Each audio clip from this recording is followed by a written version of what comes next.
Let's imagine you were able to convince an Indian customer of your product and he now asks you for BIS certification. What is this BIS certification? How do you get it? And what will it cost you?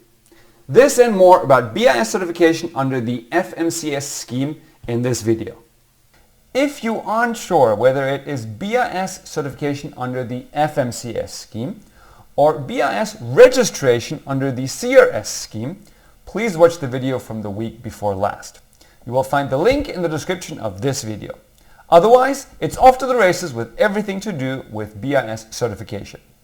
The Foreign Manufacturers Certification Scheme, FMCS, on which this certification is based, was published in 2016. However, the certification itself already existed under the name Indian Standards Institute Certification, ISI. This is also the reason why this certification is known as the ISI certification, among others. In fact, the mandatory product marking is still the ISI logo, i.e. ISI, the letters ISI, in a rounded rectangle. In the video on the distinction between the two BIS certifications, I have already briefly gone into the respective product types. A detailed list again here would go beyond the scope of this video, so please refer to the video mentioned above. In any case, all of the current 374 product categories requiring certification can be found on our website under Find Your Product.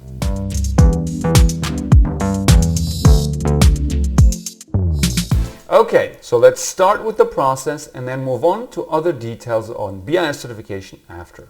First of all, like the BIS registration I described in the previous video, BIS certification requires the application to be made through a local authorized Indian representative, in short AIR or AIR.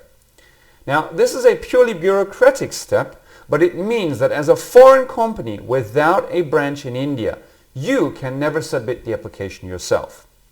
Of course, in case of your assignment to us, our office in New Delhi would take over this task for you.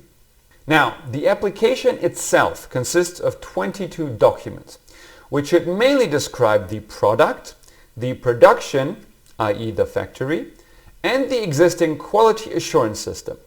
Furthermore, there are a number of formal letters that you have to address to the BIS to introduce your company and your product in more detail.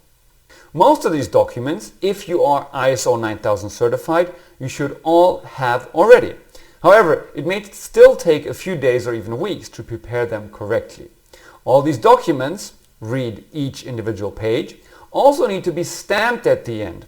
So you should definitely take all these steps into consideration into your planning. As soon as these documents have been submitted, with the help of your AIR, the Indian representative, the next step is for the BIS authority to visit your production. This means that auditors will fly in from India for 2 to 3 days to get an exact picture of the production conditions and also to select test samples for the tests in India. Now please note here that the inspection planning itself can already take several months. And with the current travel restrictions, it may even be postponed until further notice and you may not be able to move on for a very long time. We here at ERA maintain close relations with the BIS in India and are trying to work out other solutions for the initial audit. For example, remote audits, or them licensing our staff to carry out the audits on their behalf. But unfortunately, so far, the authority insists on carrying out the initial audits themselves. And again, once the travel restrictions are lifted. If you would like to have several factories in the same region, e.g. Central Europe, certified at the same time, please make sure to submit the applications for all factories at the same time. This is because the dates for the initial audit are allocated on a first-come, first-served basis.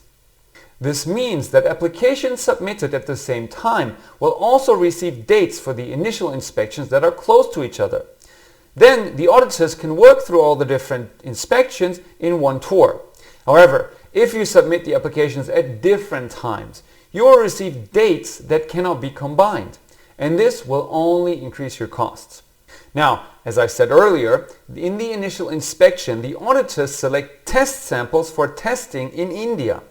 This means that after the inspection, you have to send exactly these test samples and no others to a testing laboratory selected by the BIS. This lab then tests the samples according to the corresponding Indian standard. For most products, depending on the type of product, these tests can take 3 to 6 weeks.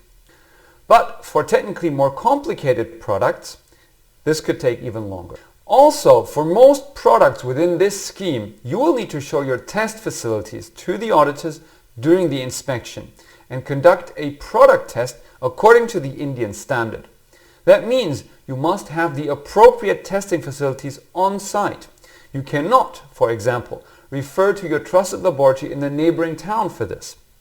Of course, if you carry out the certification with us, we will prepare you thoroughly for this inspection in advance, with precise information on what kind of tests you may need to carry out on site and how to best prepare for that. Now, in some, albeit rare cases, it may also be that no further product testing is required in India at the end. However, this is entirely at the discretion of the auditors, and it will only be communicated during the initial audit and not before. Okay, that probably was a lot of information about the product tests. But the good news is, once these tests are finally completed, you're as good as done. The test report from India completes your application documents, and a few weeks later you should receive your BIS certificate and the marking information. Now, in regards to the marking, we would of course also prepare you thoroughly for that. Once you have marked, you may import. And with that, congratulations on your first deal in India. Now, to summarize all this whole process can theoretically be completed within 4 months. However, as you have heard, all kinds of factors can delay this process. For example, the application takes longer, or the initial audit is delayed for reasons outside of your control. So unfortunately, there's a lot of room upwards on that timeline. In bad cases, the initial certification can take more than a year. Therefore, early preparation is essential for your certification success. Alright, now you probably want to know how much all of this effort is going to cost you. Well, based on my descriptions of the process, you probably already have a rough idea. The factory audit alone involves quite a bit of travel costs. But there are also some other less obvious cost factors that you need to know. Let me give you a rough overview. The application itself only costs about $140. But since a considerable amount of work goes into preparing it, there are roughly 1,000 to 2,000 euros in consultancy fees on top of that. The local applicant, i.e. the heir, also costs a few hundred euros a year. So, depending on the certification period, on average that's 2, you should expect a few thousand euros for preparing the application. The audit itself costs about 1,500 euros. But together with travel expenses, you can expect 3,000 to 4,000 euros. And if you would like us to accompany the audit, e.g. for translation, this will add another 1,500 to 2,500 euros, depending on where you are. Okay, let's get to test fees. Test fees vary considerably depending on the type of product, which is why here I would like to refer you to our website.